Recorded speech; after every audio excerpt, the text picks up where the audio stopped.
महाराज म्हणतात बाबा आम्हाला जगाच्या मालकाकडे मागायचं म्हणल्याच्या नंतर जे उचित आहे तेच आम्ही जगाच्या मालकाकडे मागतो आणि जे अनुचित आहे ते आम्ही जगाच्या मालकाकडे मागत नाही. बरं महाराज आमच्या बुद्धीला पटलेलं आहे.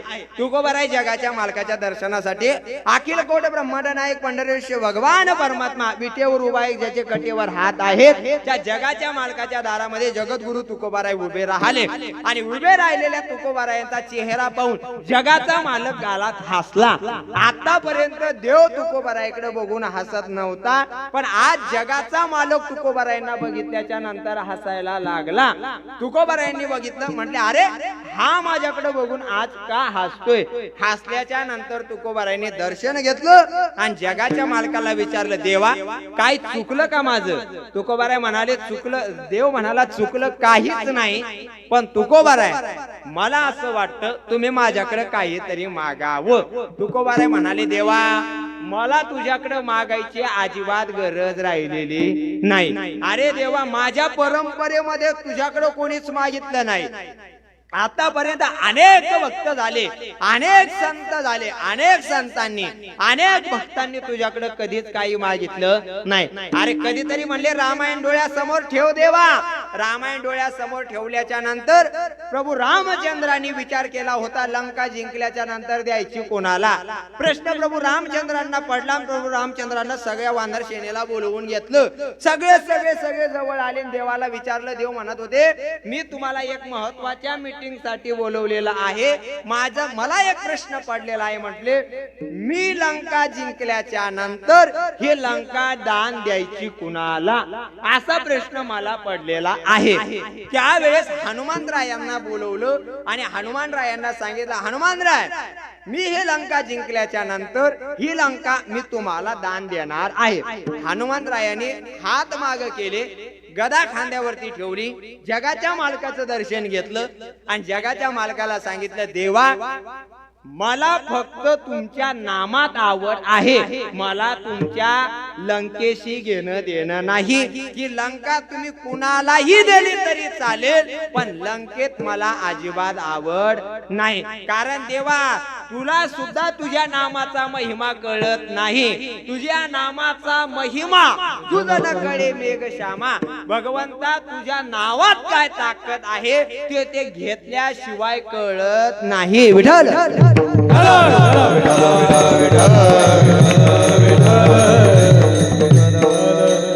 महाराज म्हणले तुझ्या नावाची ताकद तुझं नाव घेणाऱ्याला विचार. तुम्ही सगळे जण बघा सोशल मीडिया वापरणारी माणसं आहोत आपण. मला सांगा इंस्टा उघडलं, फेसबुक उघडलं किंवा युट्यूब उघडलं, अनेक प्रकारचे व्हिडिओ येतात. पण कधीतरी बारकाईने एक व्हिडिओ येतो बघा, त्यांचं नाव आहे स्वामी प्रेमानंद महाराज वृंदावन मध्ये असणारे थोर साधू संत. त्या साधू महात्म्यांच्या जीवनाचा जर आपण बारकाईने कधी विचार केला तर त्या थोर साधू संतांच्या जीवनामध्ये त्या महात्म्याच्या दोनही किडण्या गेल्या 19 वर्षापासून काम करत नाही. मग सहज स्वामीजींना एकाने प्रश्न विचारला. म्हटले महाराज आम्हाला सांगा गेल्या अनेक वर्षांपासून तुमची किडण्या दोनही काम करत नाहीत तरी सुद्धा तुम्ही जिवंत कसे आहात याचं उत्तर आम्हाला आतापर्यंत कळालं नाही. आम्ही तुम्हाला किडनी दान देण्याकरता तयार आहे, पण साधूचा विश्वास बघा. साधू कशाला म्हणतात. महाराजांनी सांगितलं मला तुमची किडनी दान नको. बुडत हे जन न देखवे डोळा हे तो कळवळा म्हणून या. महाराज म्हणाले तुम्ही फक्त भगवंताचं नामस्मरण करा, याच्यातच मला आवड आहे. जोपर्यंत या मुखातून राधा कृष्ण नाव निघते तोपर्यंत मी जिवंत राहणार. ज्या दिवशी या मुखातून नामाचा उच्चार होणार नाही त्या दिवशी मी माझा देह ठेवल्याशिवाय राहणार नाही. विठ्ठल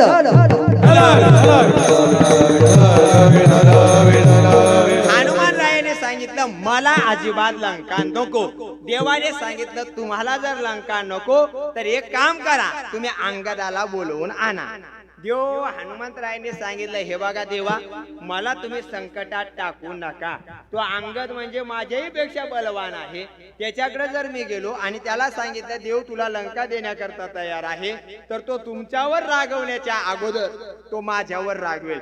तो मला म्हणेल, काका घ्यायचं होतं तर तुम्ही घ्यायचं होतं, माझ्या पदरात कशाला टाकायला निघालात. पण तरी सुद्धा महाराज देवाने सांगितल्यामुळं अंगदजी समोर आले. आणि अंगदजी समोर आल्याच्या नंतर जगाचा मालक म्हणतोय, अंगदजी ही लंका जिंकल्याच्या नंतर ही लंका मी तुम्हाला दान देण्याकरता तयार आहे. अंगदजीच्या डोळ्यात पाणी आलं. म्हणाले, देवा तुझी सेवा फक्त तुझ्या नामामुळे मी करायला तयार आहे, मला त्या तुझ्या लंकेत अजिबात गोडी नाही. अरे म्हणले, एवढी सोन्याची लंका आहे. विचार करा महाराज, त्या काळामध्ये बाबा प्रभू रामचंद्रांनी माकडच का युद्धासाठी नेली असतील?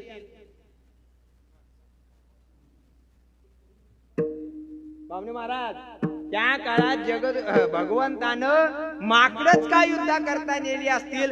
कारण देवाला माहित होतं सोन्याची लंका आहे आणि माणसं जर युद्धासाठी नेले आणि यांनी जर सोन्याची लंका पाहिली तर रामाला तिथंच थांबावं लागल. हे लंकेच्या विटा काढू काढू घरी पळून येतील. म्हणून देवानं माणसाच्या जातीला प्राधान्य तिथं दिलं नाही. मग याच्यावरून अंदाज घ्या, माणसापेक्षा माकडं बरी. विठ्ठल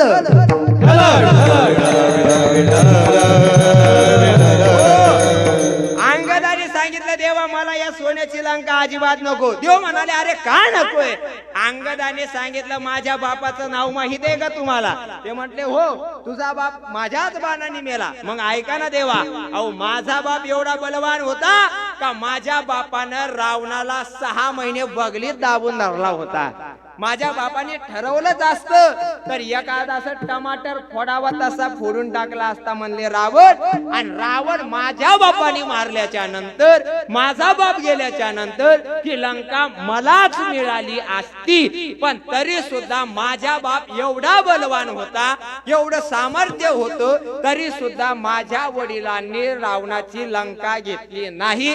अहो माझ्याच बापाने लंकेचा तिरस्कार केला तर हा अंगद तरी कसा काय स्वीकार करेल? देवा मला द्यायचा असेल तर तुमच्या चरणाची सेवा द्या, सोन्याची लंका अजिबात नको.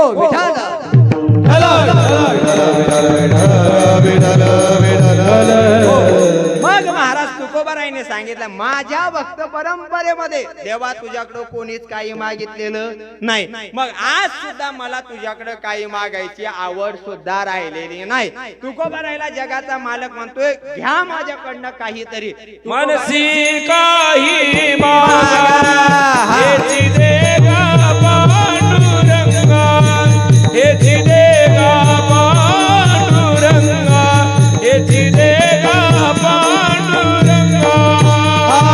मनसी काही मागा हेची देगा पांडुरंगा, हेची देगा पांडुरंगा, हेची देगा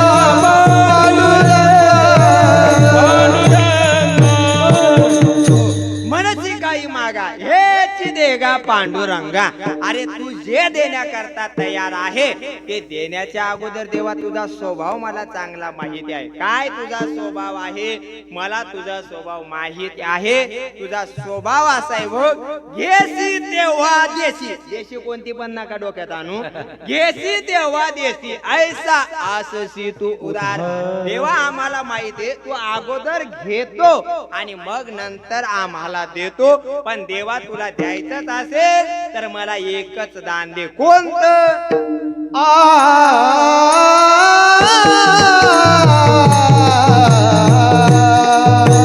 हेची दान देगा देवा. ओ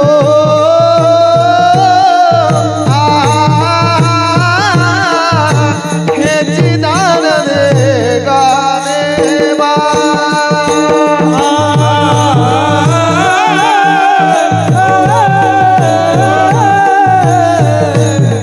हेची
तुझा विसर न व्हावा, मला तुझा विसर होऊ देऊ नको, हेच मला माझ्या जीवनामध्ये दान दे. बरं काही काही म्हणायला लागले, महाराज अरे देवा तू आम्हाला दान मागायचं नाही असं ठरलेलं असताना सुद्धा कधी कधी एखाद्या वेळेस आपलं घरात काय ठरलेलं आहे याच्यापेक्षा समोर देणारा कोण आहे याच्यावरती निर्णय अवलंबून असतो. आपलं काय ठरलं याला अजिबात किंमत राहत नाही, समोर देणारा कोण आहे याच्यावर निर्णय अवलंबून असतो. एका जणाच्या घरामध्ये सहज प्रश्न पडला बघा. एका मुलाचं नवीन लग्न झालं आणि नवीन लग्न झाल्याच्या नंतर नवीन सून घरामध्ये आली. नवीन सून घरामध्ये रामेश्वरबा नांदायला आली. दिवाळीचा सण जवळ आला आणि घरातला जज जागा झाला. घरातला जज जागा झाला. म्हटला हे बघा सगळ्यांनी मीटिंग बोलवली, सगळ्या घरातले माणसं जजचं ऐकण्यासाठी बैठकीत बसले. म्हटले हे बघा आता ही पहिली दिवाळी जवळ आलेली आहे आणि आपली जी सगळ्यात लहान सून आहे त्या सुनेला या वर्षी मी दिवाळीला जाऊ देणार नाही. कोणी सांगितलं? तुम्ही सगळे ब्रह्मचारी आहेत का? घरातल्या जजने सांगितलं मी या वर्षी आपल्या सगळ्यात लहान सुनेला या वर्षी दिवाळीला जाऊ देणार नाही. सगळ्यांनी ऐकलं. म्हटले तुझ्या पुढे आतापर्यंत आमचं कधी काही चाललंच नाही बघ, आता तू म्हणशील तसंच आम्ही करायला तयार आहे, नाही जाऊ द्यायचं तर अजिबात जाऊ देऊ नको म्हटले. पण आता गंमत ऐका. त्या पोरीच्या डोळ्यात पाणी आलं. पहिली दिवाळी आहे, मला माझ्या घरी आई वडिलांच्या भेटीला जायचं आहे, पण सासूने सांगितलं अजिबात मी तुला दिवाळीला जाऊ देणार नाही. पण गंमत ऐका, त्या पोरीचा मामा मुंबई हायकोर्टाचा जज होता आणि त्याच्या मनात सहज एकदा कोर्ट सुटलं, घरी जात असताना बाबा त्याच्या मनात विचार आला. म्हटलं अरे लग्न झालं तेव्हापासून मी माझ्या भाचीला फोन केला नाही, माझ्या भाचीची विचारपूस केली नाही. मला असं वाटतं या वर्षी या दिवाळीला मी माझ्या बहिणीला घेऊन येण्यापेक्षा मी माझ्या भाचीला दिवाळीला घेऊन येतो. साहेबाने मनात विचार केला, पण ठराव पास करण्याकरता साहेबांना सुद्धा घरी जावं लागणार होत. साहेब घरी गेले. साहेबांनी बायकोचा मूड बघितला, मॅडमचा मूड बघितला. म्हटले मॅडम जरा चांगल्या मूड मध्ये दिसतात आणि अशी कामं जर विचारायची असतील तर घरातल्यांचा मूड बघूनच विचारलेली बरी. साहेबांना विचार केला. म्हटले का ग या वर्षी मला असं वाटतं दिवाळीचा सण आहे आणि दिवाळीच्या सणाला मी दरवर्षी माझ्या बहिणीला घेऊन येतो. मला असं वाटतं बघ तुला पटतं का? जर तुला पटलं तर मला सांग. ज्याचं सगळं महाराष्ट्र ऐकतोय, ज्याचे सगळे लोक ऐकतात त्याला सुद्धा बायकोचं ऐकावं लागतं आणि देवाला सुद्धा बायकोचं ऐकावं लागलं महाराज, त्याच्याशिवाय काही पान हल्लं नाही. मग आता गंमत ऐका, देवाचं सुद्धा बायको पुढे काही चाललं का? नाही. तुमचं आमचं चाललं का? नाही म्हणा ना. वा देवाचं चाललं नाही तर सामान्य माणसाचं चालणार आहे का? महाराज म्हणले अजिबात ताण घेऊ नका, आम्हाला काही गरज नाही. मग म्हणले हे बघा मला असं वाटतं मी यावर्षी माझ्या भाचीला घेऊन यावं. आता मॅडमनी मनात विचार केला, नंदपेक्षा भाची केव्हाही बरी. नंदला जर घरी आल्यानंतर एखादं काम आपण सांगितलं तर नंदने काम केलं तर ती घरात किती आनंद तयार करील याची ट्यूब मॅडमला पेटली. मॅडम म्हटल्या मी माझ्या तुमच्या भाचीला दिवाळीला घेऊन या. इकडं ठरलं होतं बाईला दिवाळीला पाठवायचं नाही. आता साहेब भाचीला आणण्याकरता निघाले. तो काय साधा दौलत महाराज होता का महाराज? मुंबई हायकोर्टाचे जज आणि ते आपल्या भाचीला आणण्याकरता निघाले. आता साहेब निघाल्याच्या नंतर त्यांच्या पाठीमागं 10-12 गाड्या निघाल्या. साहेब निघाले आणि नेमकं यांच्या गावात पोहोचण्यासाठी साहेबांना 5 ते 10 मिनिटं वेळ होता. सकाळी यांचं घरात वादावाद झाला होता. हे बघ बबे आम्ही तुला या वर्षी दिवाळीला पाठवणार नाही, तुझी सासू म्हणते तुला दिवाळीला पाठवायचं नाही आणि नेमकं यांचं घरात भांडण झालं आणि दुपारी 12ला साहेबांच्या गाडीचं हॉर्न दारात वाजलं. सासऱ्यानं तिच्या मामाची गाडी पाहिली आणि सासऱ्याची बोबडीच वळाली. सासरा म्हणाला ए ए ए काय म्हटले? नऊ बायको म्हणायला लागली काय झालं तुम्हाला? हे बघ म्हणले बाहेर कोण आले?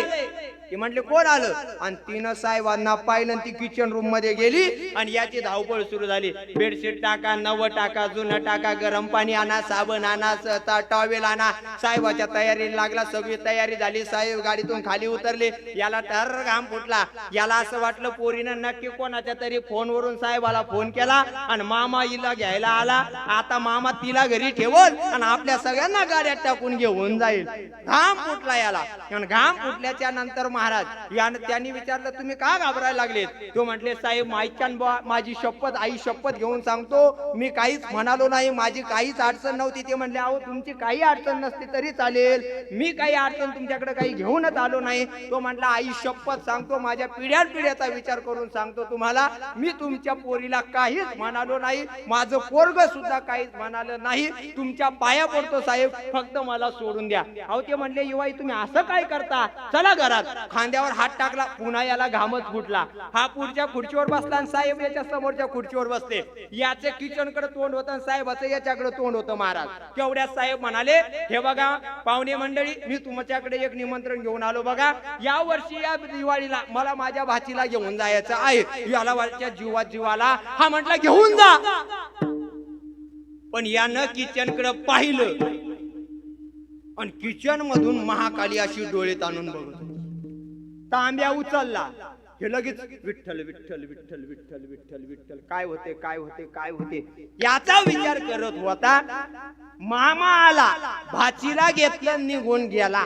बायको बाहेर आली. धाड दिवशी हातातला तांब्या आदळला. याला घाम फुटला. महाराज त्या दिवशी सहज कीर्तनात म्हणलं होतं बायकोचं तोंड बघून हसा. एक जण घरी गेलं, त्याची बायको दरवाजात उभी होती, जोरात हसला. हे हे त्याच्या बायकोच्या हातात एवढं मोठं नारळ होतं. महाराज तिनं धरलं नारळ, धाड फेकून मारलं. एका नारळ ते आडवच पडलं आणि पडल्या पडल्या मला फोन केला. म्हटला महाराज अहो तुम्ही कीर्तनात सांगितलं होतं बघा बायकोचं तोंड बघून हसा. मी हसलो तर माझ्या बायकोनं मला नारळ फेकून मारलं. मी म्हटलं ताईकडे फोन दे. म्हटलं ताई तुम्ही याला का नारळ फेकून मारलं? बाई म्हणे महाराज 12 वर्ष झाले माझ्या लग्नाला, हे आमचं कधीच माझं तोंड बघून हसलं नाही आणि आजच दुपारी मला पिसाळलेलं कुत्र चावलं आणि हे माझं तोंड बघून हसतंय. अरे हसाव कधी हे सुद्धा माणसाला कळालं पाहिजे. त्यानं विचारलं अगं तांबे आदळू नको. म्हटले मला लागल. हे म्हटले हे बघा तुम्ही तिला पाठवलं कसं काय? आपलं काय ठरलं होतं बबीला या वर्षी दिवाळीला पाठवायचं नाही. तो म्हटला आपलं काय ठरलं याला अजिबात किंमत शिल्लक नाही. तिला घेण्याकरता कोण आला होता? मुंबई हायकोर्टाचा जज, मी नाही. मग म्हणतात महाराज आपलं ठरलेलं बाजूला ठेवा, समोर देणारा कोण आहे याच्यावर निर्णय अवलंबून असतो. उदाहरण सांगतो बारकाईनं ऐका. प्रभू रामचंद्र सीतामाता लंकेतनं परत आल्याच्या नंतर सीतामातेनं नवरत्नाचा हार हनुमंतरायांना दिला. हनुमंतरायांनी नवरत्नाचा हार आपल्या हातामध्ये घेतला. हनुमंतराय बाहेर गेले. बाहेर गेल्यानंतर एक एक रत्न दाताना फोडत होते. एक वानर जवळ आलं आणि विचारलं, म्हटले महाबली तुम्हाला जर हे नवरत्न लागतच नव्हते तर तुम्ही हे घेतले कशाला? अहो दातानं फोडण्यापेक्षा दुसऱ्या कोणाला देऊन टाका. तेव्हा हनुमानराय म्हणले हे बघा मला या रत्नामध्ये अजिबात गोडी नाही, मला हे रत्न पाहिजेत नाहीत. मी फोडून बघतोय, याच्यात जर माझा राम असेल तर माझ्या उपयोगाचा आहे, पण याच्यात माझा रामच दिसत नाही, हे रत्न माझ्या उपयोगाचं नाही. तेव्हा हनुमानरायाला शेजारच्या वानराने विचारलं मग घ्यायचंच नव्हतं, उपयोगाचं नव्हतं तर घेतलं कशाला? घेतलं कशाला? हनुमानरायाने सांगितलं हे बघा घ्यायची आवड नव्हती, इच्छा नव्हती, पण देणारी सीता माता होती आणि सीते मातेचा अपमान होऊ नये म्हणून मी घेतलं. तसं तुकोबाराय देवाला म्हणतात देवा मला तुझ्याकडे मागायची आवड अजिबात शिल्लक नाही, पण जगाच्या मालकाचा अपमान होऊ नये म्हणून मी तुझ्याकडे मागतो. अभंगाचं दुसरं चरण. गुण गाई नावडी गुण गाई नावडी गुण गाई नावडी गुण गाई नावडी गुण गाई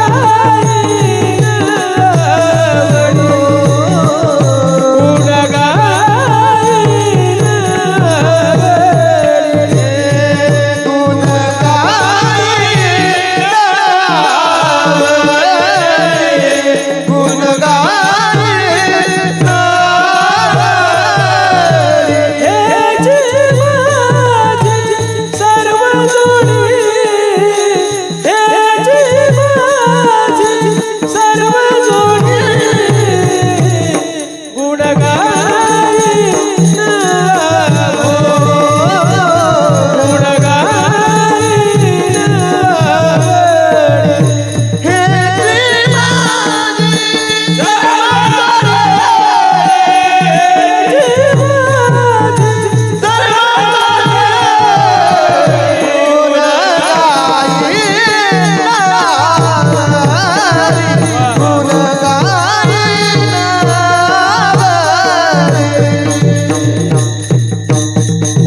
आवडी हेची माझी सर्व जोडे. लक्षपूर्वक कीर्तनात बसलेले सगळेजण ऐका. मला तुम्ही सांगा बरं, 18 फेब्रुवारी पासून त्या 18 मार्च पर्यंत एक मास चालू झालेला, त्या मासाचं नाव काय? बलिदान मास. बलिदान मास कोणाचे, कोणाला माहिती? हात वर करा बरं.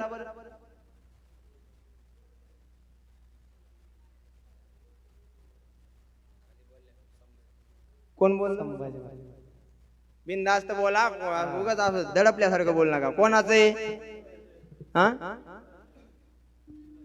शंभूराजांचं. आपल्या गावातल्या किती मावळ्यांनी बलिदान मास पाळलेलं? हात वर करा बरं. आहे का कोणी बलिदान मास पाळलेलं? कोणी आहे का? कधीतरी पाळा, मग आपल्याला कळेल या मातीसाठी रक्त सांडलेला शंभू राजा कोण होता. या मातीसाठी स्वतःच्या रक्ताची राख रांगोळी करणारा राजा कोण होता. अरे या आया बहिणींच्या कपाळावरचं कुंकू कायम ठेवणारा धर्मवीर संभाजी राजा कोण होता. हे जर कधी जरी जाणून घ्यायचं असेल तर धर्मवीर संभाजी महाराजांचं बलिदान मास आपण कधीतरी पाळलं पाहिजे. विठाल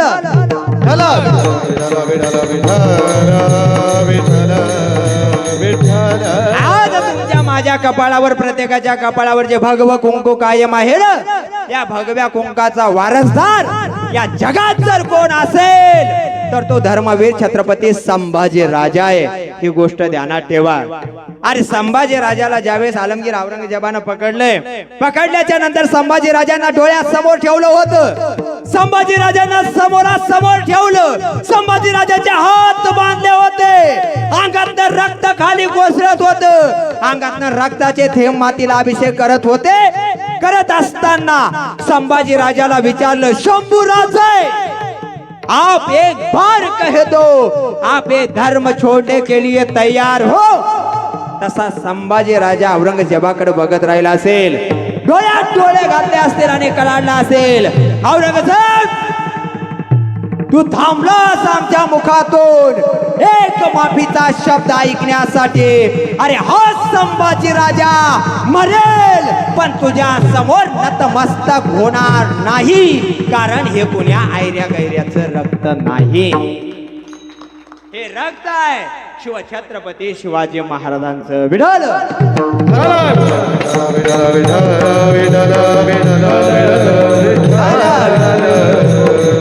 महाराज म्हणतात यांचं गुणगान करणं हे सुद्धा आमचं काम आहे. बरं महाराज, जगाच्या मालकाने सांगितलं गुण गायीना आवडी हेच माझे सर्व जोडे. तसं तुमच्या माझ्या प्रत्येकाच्या जीवनामध्ये एक काम करावं लागेल. जोपर्यंत आपण धर्मवीर संभाजी महाराज आणि शिवछत्रपती शिवाजी महाराज यांचे विचार आत्मसात करून जगत नाही तोपर्यंत आपला धर्म सुद्धा टिकत नाही. जर आपल्याला धर्म टिकवायचा असेल तर कधीतरी धर्मवीर संभाजी महाराजांना स्वतःच्या आचरणात आणावं लागेल. विठ्ठल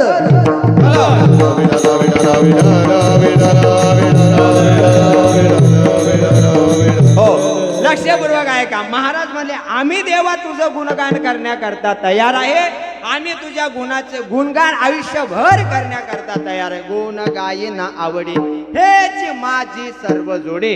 महाराज म्हणतात आमच्या जीवनातलं सगळ्यात मोठं साध्य कोणतं असेल तर आनंदानं तुझं गुणगान करणं आहे. एक उदाहरण तुमच्या समोर मांडतो, लक्षपूर्वक आहे का? एक मुलगा होता ज्या मुलाला हात नव्हते, पाय नव्हते, डोळ्यात पाणी आलं.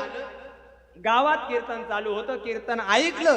कीर्तनाचा आवाज पोराच्या कानावरती पडला. रामेश्वर महाराज कीर्तनाचा आवाज कानावर पडल्याच्या नंतर ते पोराच्या डोळ्यात पाणी आलं ना आपल्या आईला म्हणाला, आई मला देवाच्या कीर्तनाला नेऊन सोड. आई म्हणाली, ज्या देवानं तुला जन्माला घालत असताना हात पाय दिले नाहीत त्या देवाच्या कीर्तनाला जातो तरी कशाला. आईचे शब्द ऐकले. पोरगा हंबरडा फोडून रडायला लागला. आई मला देवाच्या कीर्तनाला जाऊ दे. रात्रीच्या 11 वाजले बघ. याच्या पुढेपेक्षा माझी ऐकण्याची कॅपॅसिटी नाही आणि मी तुला सांगू शकत नाही. मला देवाच्या कीर्तनाला जाऊ दे. आई म्हणाली 11 वाजले कशाला जातो? आता 10 मिनिटात महाराज कीर्तन सोडणार आहेत. तू कशासाठी एवढा अट्टहास करतो? पोरग म्हटलं 5 मिनिटं का होईना मला कीर्तन ऐकू दे. या जीवाचं सार्थक होणार आहे. आईनं पोराला काखेमध्ये घेतलं. वाळवंटामध्ये कीर्तन चालू होतं. सगळ्यात शेवटच्या व्यक्तीजवळ आईनं मुलाला खाली सोडलं. पोरग शरीरावर घासत घासत घासत घासत कीर्तनकाराच्या समोर आलं. डोळ्यात पाणी आलं कीर्तनकाराच्या. आज ज्यांची षष्ठी झाली असे पूर्वज आमचे भानुदास बाबा कीर्तन करत होते आणि भानुदास बाबांच्या डोळ्यासमोर ते हातपाय नसलेलं पोरग शरीर घासत आलं. आता बघा आपल्याला सगळे हो देवानं हात दिले, पाय दिले, गाड्या दिल्या, बंगले दिले, पण सगळं दिलं असताना सुद्धा देवानं आपल्याला बुद्धी का कमी दिली असेल? आम्ही त्याच्या कीर्तनाला जात नाही. दिले इंद्रिय हात पाय कान, डोळे मुख बोलाया वचन, जय तुझोडसी नारायण, नाचे जीवापन भवरोग, नाचे जीवापन भवरोग,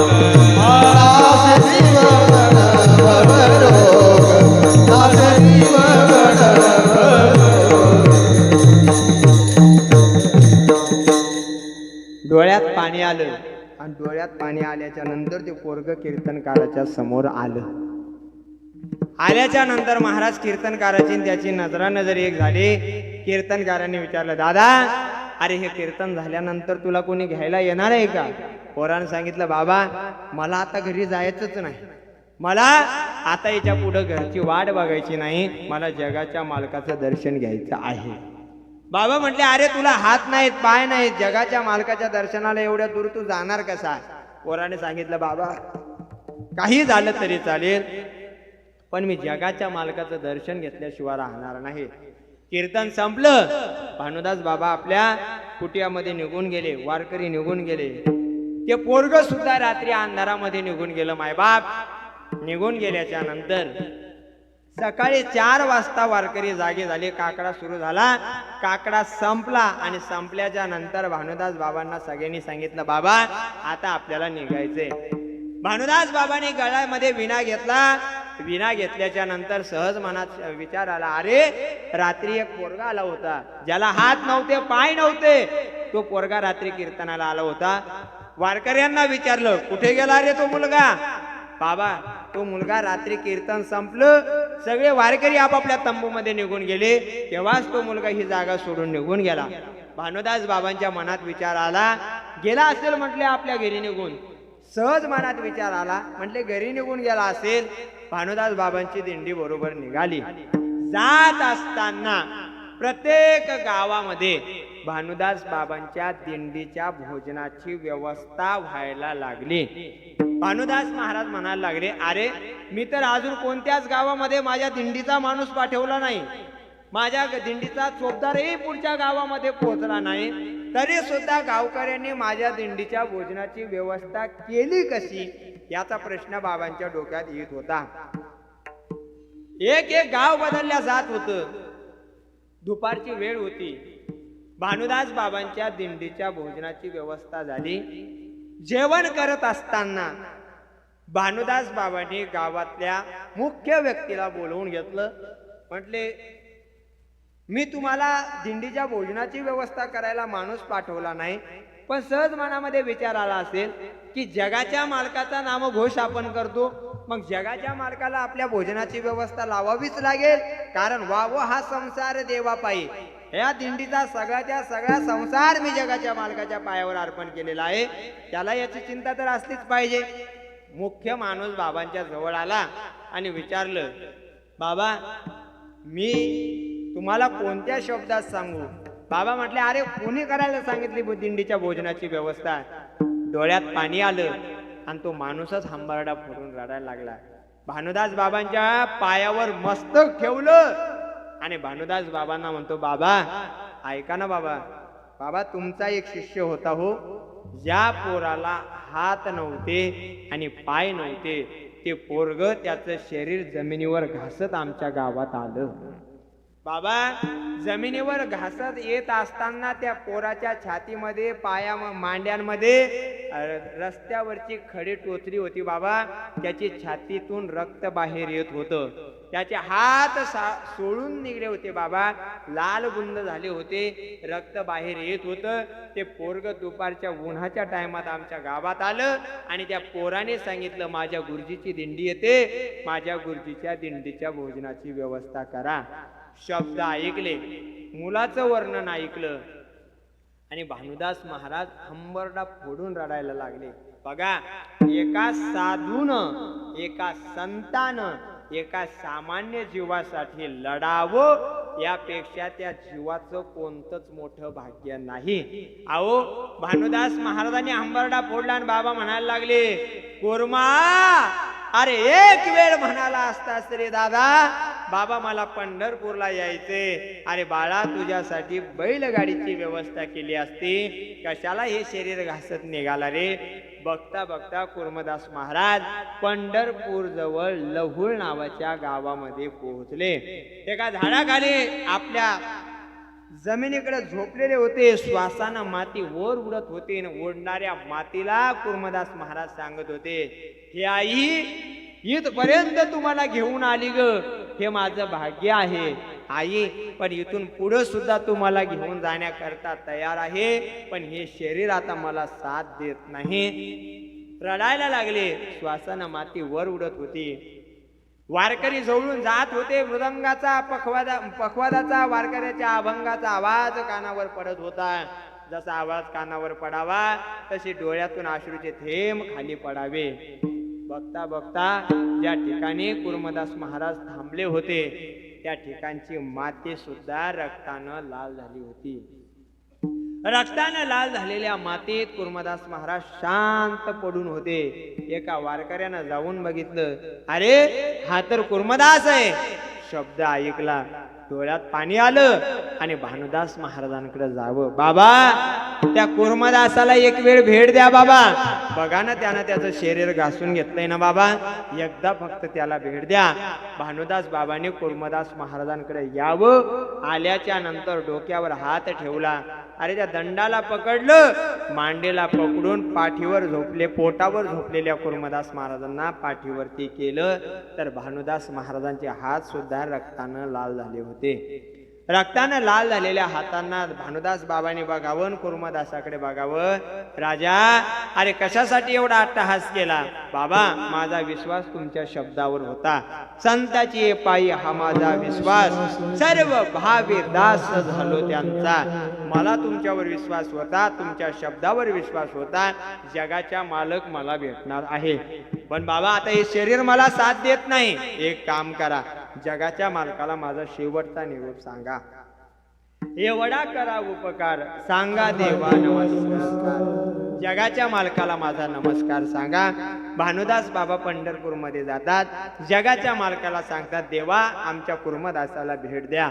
जगाच्या मालकाला भेटण्याकरता सगळे वारकरी पंढरपुरात आले होते, पण एका कुर्मदासाला भेटण्याकरता जगाचा मालक विटेवरून खाली उतरून लहुळ गावामध्ये पोहोचला होता. जगाच्या मालकानं कुर्मदास महाराजांच्या डोक्यावर हात ठेवला.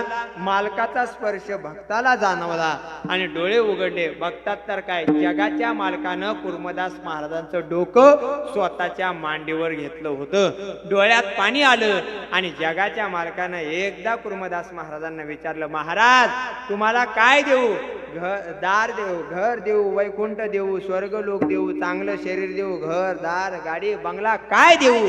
महाराज म्हणले, देवा अरे ज्याने रात्रंदिवस तुझं भजन केलं त्यांच्या साध्या तू स्वप्नात गेला नाही. फक्त मी माझं शरीर तुला अर्पण केलं तर हा प्राण तुझ्या मांडीवर जातोय ना, याच्यापेक्षा मोठं कोणतंच भाग्य नाही. महाराज म्हणतात, मला काहीही नको, न लगे मोती धना संपत्ती.